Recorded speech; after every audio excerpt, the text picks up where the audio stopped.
বিৰোধীত লোকসভাৰ পুনৰাবৃত্তি উপনিৰ্বাচনত ক'ত কাৰ প্ৰাৰ্থী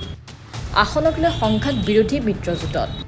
সুযোগৰ সন্ধানত বিজেপি মিত্ৰজোঁট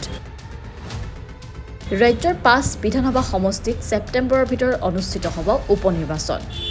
এই তথ্য ইতিমধ্যে ঘোষণা কৰিছে নিৰ্বাচন আয়োগে লক্ষণীয়ভাৱে এইবাৰ আটাইকেইটা সমষ্টি দখলৰ বাবে পূৰ্ণ শক্তিৰে যুঁজিব সাহসীয় বিজেপি মিত্ৰজোঁটে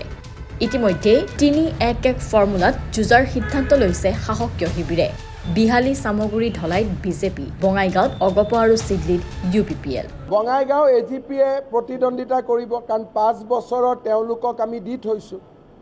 আৰু চিডলি UPPLে প্ৰতিদ্বন্দ্বিতা কৰিব তেওঁলোকক আমি সিটটো আগত কিন্তু লোকসভাৰ দশা হোৱাৰ দিশে গতি কৰিছে বিৰোধীৰ মিত্ৰতা শুনক লোকসভা নিৰ্বাচনৰ আগমুহূৰ্তত মিত্ৰদলসমূহক কাষত বহুৱাই কি দাবী কৰিছিল বিৰোধী মিত্ৰজোঁটৰ নেতাসকলে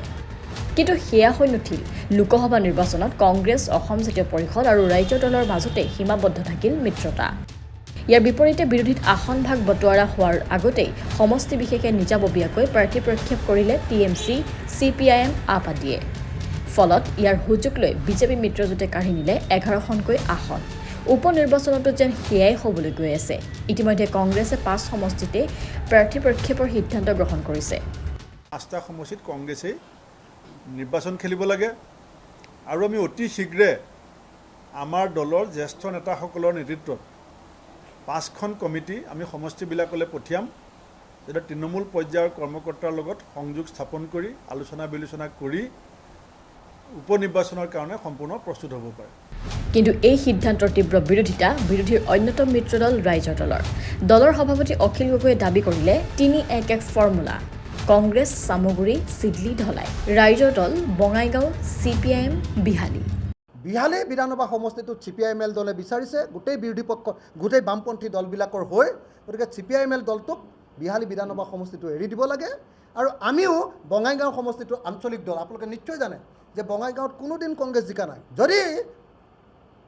সাম্প্ৰদায়িক ফেচিবাদৰ লগত যোৱা অসম গণ পৰিষদ নামৰ আঞ্চলিক দলটোক পৰাজিত কৰিব লাগে তেতিয়াহ'লে ডেফিনেটলি তাত ৰাইজৰ দলে নিৰ্বাচন খেলিব লাগিব কিন্তু কোনেও নামানে কাৰো দাবী ইয়াকে লৈ তীব্ৰ বাকযুদ্ধ দুই শিবিৰত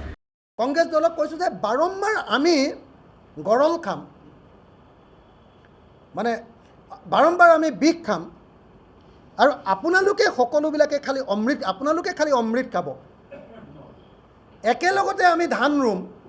একেলগতে আমি ধান কাটিম একেলগতে আমি ভাত বনাম আৰু ভাতখিনি খোৱাৰ পাছত অকল কংগ্ৰেছে ভাতখিনি খাই পেলাব এইটো নীতিটো কেতিয়াও ভাল কথা নহয় অকল আমাক বিভিন্ন প্ৰকাৰেৰে দুৰ্বল কৰাৰ মনোভাৱেৰে ৰাইজৰ ওচৰত সেৱা প্ৰতিপন্ন কৰাৰ কথা বতৰাবিলাক কৈ থাকিলে নহ'ব টিভিত কংগ্ৰেছ দলক আঙুলিয়াই কথা ক'লে বিৰোধী ঐক্য মঞ্চত এনেধৰণে নাথাকে আৰু ৰাইজে বিচাৰিছে কংগ্ৰেছ দল ডাঙৰ শক্তি এই ডাঙৰ শক্তিয়ে ৰাইজৰ আস্থা বিশ্বাস ৰাখি বিজেপিক উৎখাত কৰাৰ ক্ষেত্ৰত অলপ আগভাগ লোৱাৰ কাৰণে ৰাইজে বিচাৰিছে যদিহে দুই পক্ষৰ আকুৰগোজ স্থিতি অব্যাহত থাকে তেন্তে বিৰোধী দুৰ্বল হোৱাটো নিশ্চিত সেয়া দুই শিবিৰক শান্ত কৰিবলৈ চেষ্টা চলালে অসম জাতীয় পৰিষদৰ সভাপতি লুৰিণজ্যোতি গগৈয়ে ঐক্যবদ্ধ একতাৰে আমি যিটো বিৰোধী শক্তিয়ে যুঁজ দিয়াৰ যিটো কথা এইটো যদি আওকণীয়া কৰি একাষৰীয়া কৰি ৰাখোঁ বিজেপিয়ে সম্পূৰ্ণ সুযোগ আৰু সুবিধা ইয়াৰ পৰা গ্ৰহণ কৰিব পিছে পাৰিবনে লুৰিণজ্যোতি গগৈয়ে দুই শিবিৰক সৈমান কৰাব পাৰিবনে আলোচনাৰ মাধ্যমেৰে আসন ভাগ বতৰা কৰিব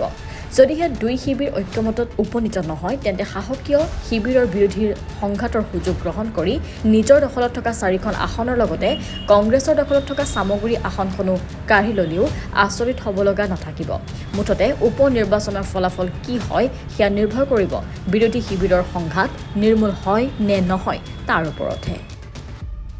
ব্যুৰ ৰিপৰ্ট অভেন প্লেটফৰ্ম